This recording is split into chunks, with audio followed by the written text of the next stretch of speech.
Bom dia a todos. Bom dia.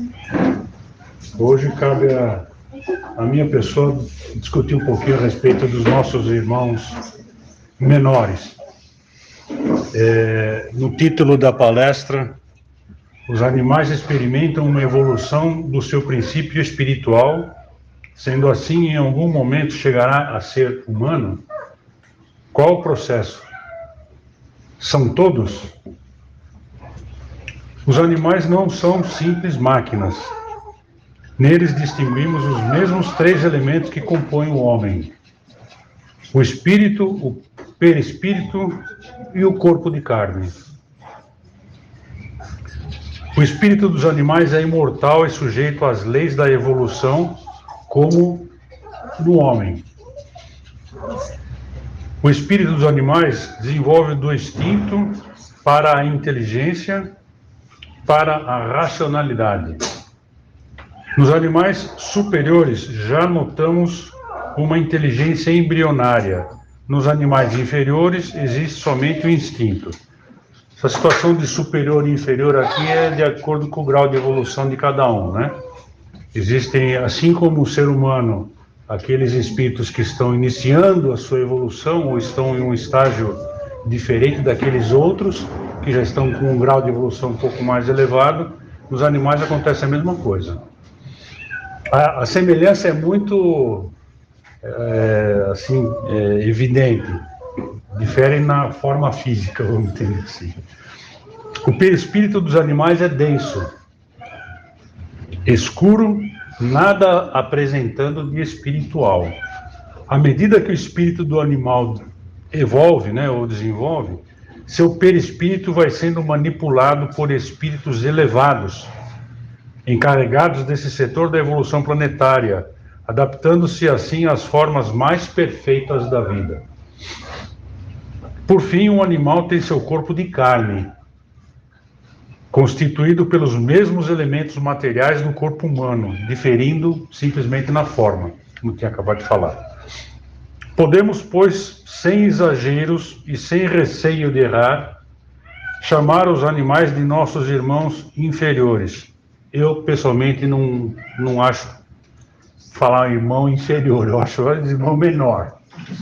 Inferior, acho que somos mais nós do que eles. Em alguns casos, a gente tem ainda, vamos entender assim, momentos de coisas animais de nossas vidas mais primitivas, né? A gente explode, às vezes a gente tem se exalta por alguma coisa e tem aquele ímpeto assim, não seria o ideal para a nossa existência atual, né? Mas a gente dá uma reflexão de vez em quando de coisa errada, né? Assim como somos irmãos inferiores dos espíritos. Também vamos dizer assim, são graus de evolução, né? Cada um está no seu grau, então cada um tem a sua particularidade, né? Alguns espíritos já alcançaram até, inclusive, a angelitude, né? Nesse aspecto que é dito que nós somos inferiores, né? Existem outros que já estão num grau mais elevado que nós. Porque o caminho que o espírito percorre na marcha evolutiva é esse: do infusório ao animal, do animal ao homem e do homem ao anjo, que é o nosso objetivo. Tanto quanto podemos observá-los, os animais se encontram nos primeiros degraus de sua evolução espiritual.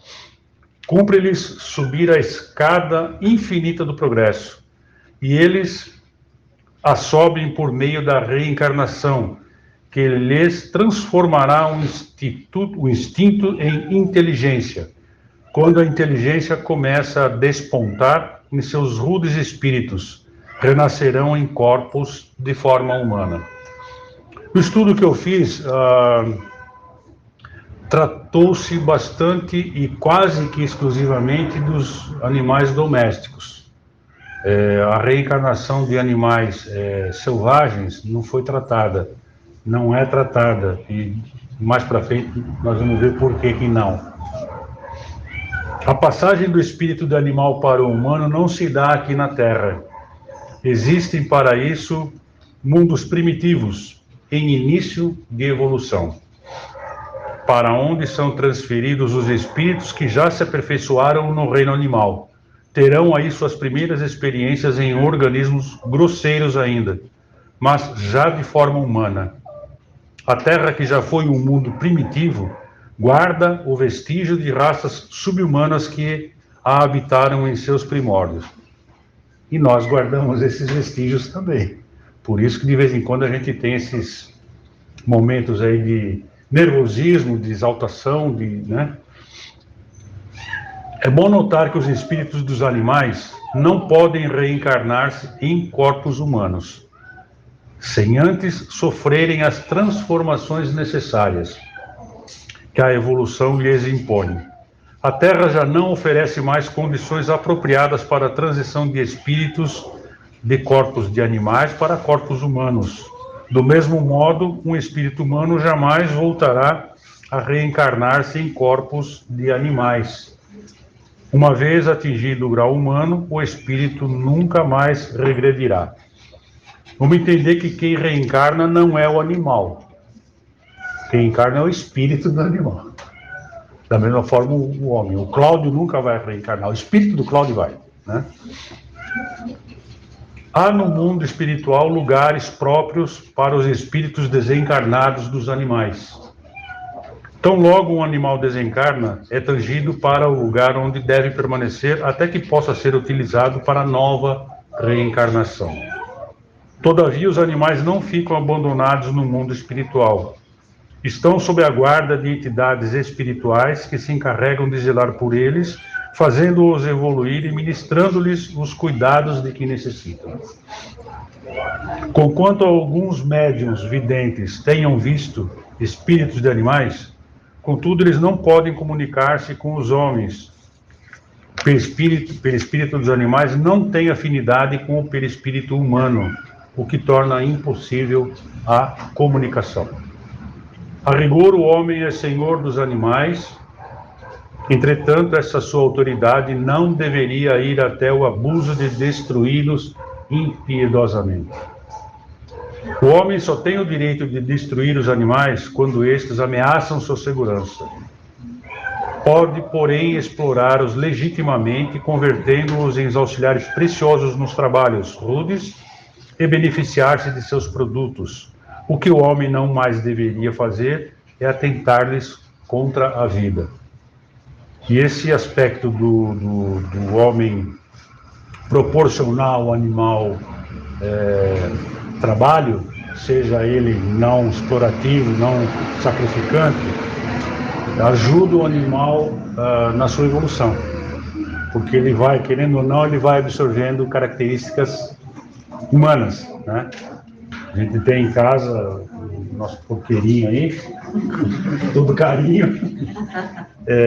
E quem tem sabe que o animal ele repete algumas atitudes do ser humano. Ele copia o que ele vê, né? É claro, na sua proporção, mas ele tem aspectos que nós transmitimos e eles acabam entendendo, né? Fazendo os animais seus cooperadores nos trabalhos que podem desempenhar, o homem apressa a evolução deles, permitindo que o instinto se transmute em inteligência. Por conseguinte, se o homem soubesse utilizar seus animais dentro do princípio da fraternidade, seria o diretor espiritual do reino animal. Para os animais úteis, inclusive as aves, o homem deveria criar condições de vida tais que lhes facilitassem evoluir ao seu lado. Forneceriam ao homem o seu trabalho normal e os produtos que lhes são próprios, sem que o homem tivesse necessidade de sacrificá-los para a sua alimentação. Quanto aos animais mais perigosos e daninhos, o homem os destruiria uma vez que ameaçassem sua segurança, e a própria natureza se incumbe de extingui-los à medida que a civilização lhes modifica o habitat. É o que nós estamos vendo, o homem avançando no terreno dos animais, e alguns animais estão em fase já de extinção, ou próximo da extinção. Aqui não tratou nenhum assunto de animal selvagem, né? Não citou nem cão, nem gato, nem nada. Mas nós vamos tratar agora um pouquinho dos animais propriamente ditos domésticos. Antes de passar para as vidas primitivas da raça humana, com suas tremendas diferenças da vida do reino animal, podemos mencionar o caso em que o animal se individualiza como ser humano, quando ainda está ocupando o corpo de um animal. Ele pode já ter reações como se fosse um ser humano, a inteligência, mas ainda no corpo animal. A transferência da esfera animal para a humana deve ter lugar quando chega o momento certo, quando todo o medo se foi. Essa palavra medo aqui é aquilo que eu falei que no decorrer a gente ia entender por que não se tratou muito da encarnação, se é que ela existe, dos animais selvagens, quando ainda selvagens, em função do medo. O medo trava muito, inclusive trava o ser humano também em muitas situações, às vezes até, e muitas vezes, medo do desconhecido. Não sei por que eu tenho medo se eu não conheço. E a gente tem medo mesmo, é normal o ser humano ter medo. Não deveria ser tanto, mas é. Está o medo aqui, tá. Quando todo o medo aqui, ó. A transferência da esfera animal para a humana deve ter lugar quando chega o momento certo, quando todo o medo se foi, e quando o lado amoroso do animal está suficientemente desenvolvido.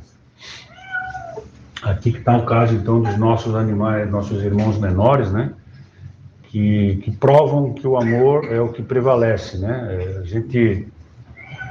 gente não tem mínimo de capacidade de entender, assim, como é que um animalzinho, a gente às vezes até faz o que não devia com o animalzinho, ele vem, daqui a pouco já está te lambendo, já está te pedindo perdão por alguma coisa errada que você fez contra ele. E ele vem te pedir perdão. Né? E a gente não tem essa habilidade. O perdão é a coisa mais difícil para nós, né? No caso em que um cão que seja metade de uma alma grupal, a alma grupal, eu fui fazer uma pesquisa do que se trata. A alma grupal é uma, por exemplo, uma abelha, um enxame de abelhas. Se uma abelha se perder das outras, as outras vão continuar a vida delas. Essa abelhinha aí que saiu, se perdeu ou morreu, ou qualquer motivo aí foi morta por um ser humano, as outras vão continuar a vida delas. É uma alma grupal. Assim como é um cardume de peixes, né? Então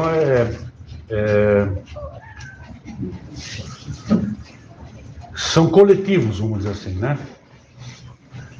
No caso em que um cão, que seja a metade de uma alma grupal, tenha morrido de morte natural, e quando a segunda metade dessa alma grupal, outro cão, continua viva, embora já não tenha mais nada a aprender, esse cão torna-se um ser humano sob todos os aspectos, menos em sua forma. Sem dúvida, já lhe aconteceu saber de casos em que um cão parecia compreender quase todas as palavras que lhe eram ditas, revelando, com sua misteriosa assimilação dos pensamentos e ações do dono, uma intuição para além do que poderíamos imaginar possível num animal.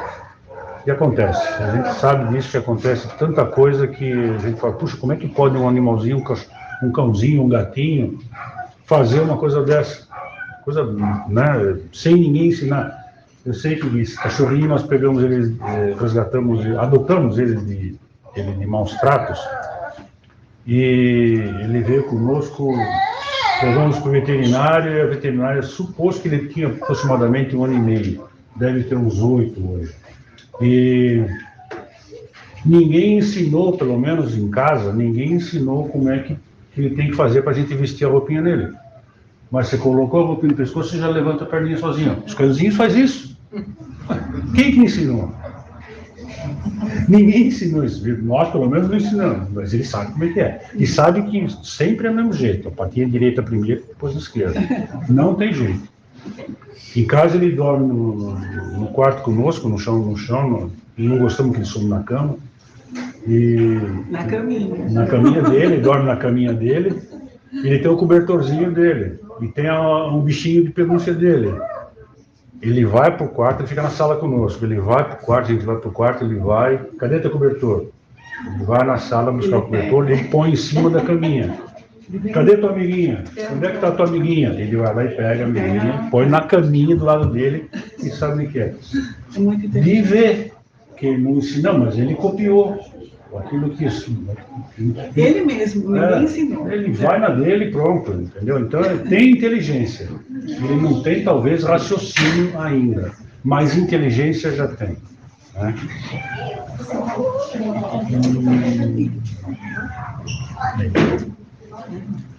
Aqui, sem dúvida já lhe aconteceu saber de casos em que o cão parecia compreender quase todas as palavras que lhe eram ditas, revelando com sua misteriosa assimilação dos pensamentos às ações do dono, uma intuição para além do que poderíamos imaginar possível no animal.